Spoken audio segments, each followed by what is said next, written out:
أعوذ بالله من الشيطان الرجيم بسم الله الرحمن الرحيم.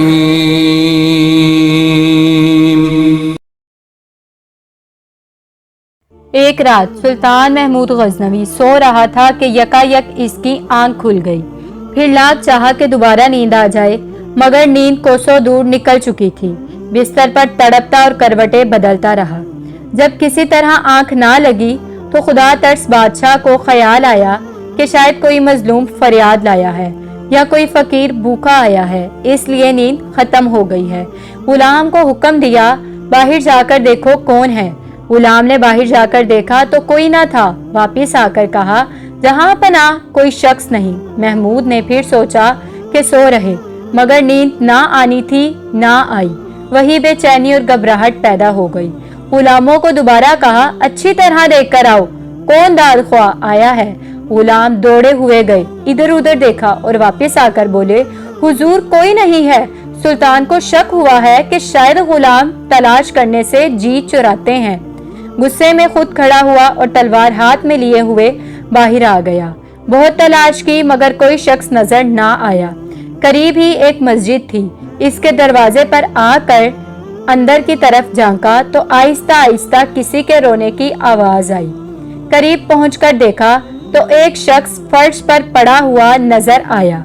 اس کا منہ زمین سے لگا ہوا تھا، آنکھوں سے آنسو جاری تھے، آہیں بھر رہا تھا اور چپکے چپکے کہہ رہا تھا، اے کہ از غم ندیدہ خواری، از غم ما کجا خبرداری، خفتہ ماندی چوبخت ما ہما شب، تو چائے دانی از رنج بیداری.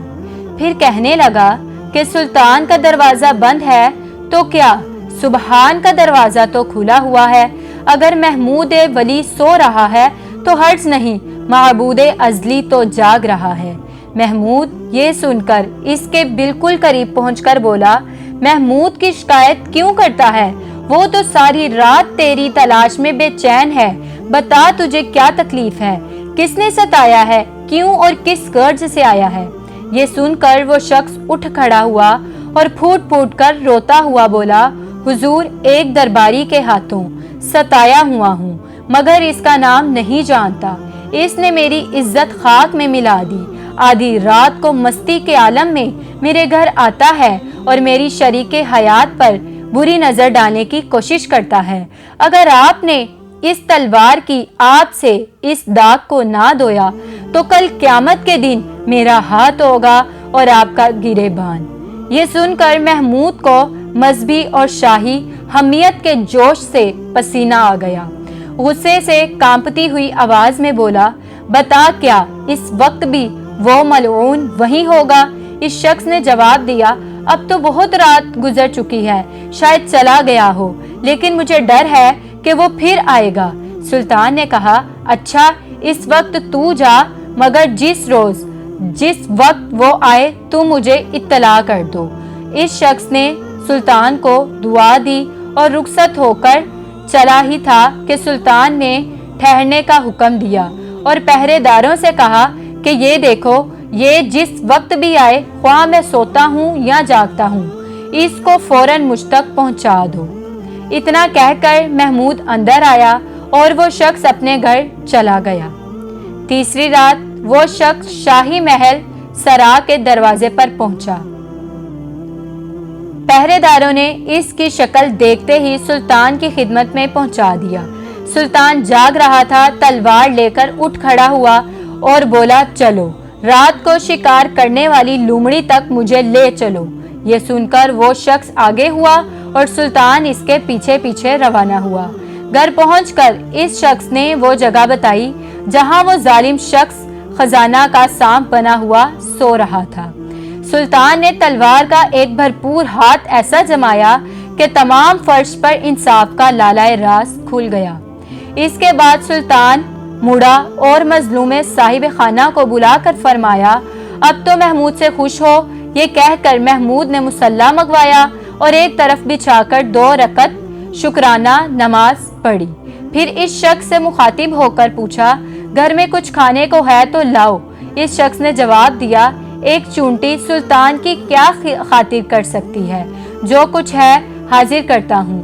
یہ کہہ کر دسترخوان ڈھونڈ کر سوکھی روٹی کے کچھ ٹکڑے لیے ہوئے آیا اور سلطان کے سامنے رکھ دیے۔ سلطان نے اس رغبت اور شوق سے یہ ٹکڑے کھائے کہ شاید عمر بھر میں کوئی لذیذ غذا اس طرح نہ کھائی ہوگی۔ کھانے سے فارغ ہو کر سلطان نے اس شخص سے کہا، معاف کرنا، میں نے تمہیں کھانے کے لیے تکلیف دی، لیکن سنو، بات یہ ہے کہ جس روز تم مجھے ملے اور اپنا دکھڑا سنایا، اس وقت میں نے قسم کھائی تھی کہ جب تک اس خبیث کے سر کو اس کے شانے سے جدا کر کے تمہارے گھر کو پاک نہ کر دوں گا، رزق کو حرام سمجھوں گا۔ پھر 2 رکعت شکرانہ پڑھی جس پر تم حیران ہوئے ہوگے۔ لیکن سنو، اس شخص کے متعلق مجھے اندیشہ تھا کہ میرے بیٹوں میں سے کوئی ہوگا۔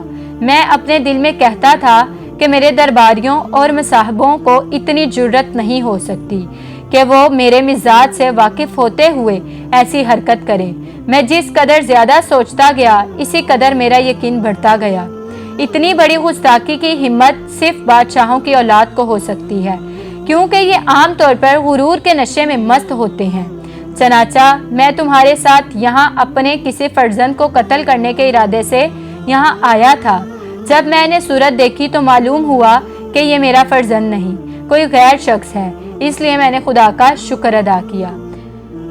حاضرین، بے شک بادشاہوں تو ایسے انصاف کرنے والے ہوں۔ اگر بادشاہ ہوں تو ایسے انصاف کرنے والے ہوں۔ اللہ کرے ہمارے حکمرانوں کو بھی اس واقعے سے سبق حاصل کرنے کی توفیق مل جائے، اور اللہ تعالی ہم سب کو نیک اعمال کرنے کی توفیق عطا فرمائے۔ آمین یا رب العالمین۔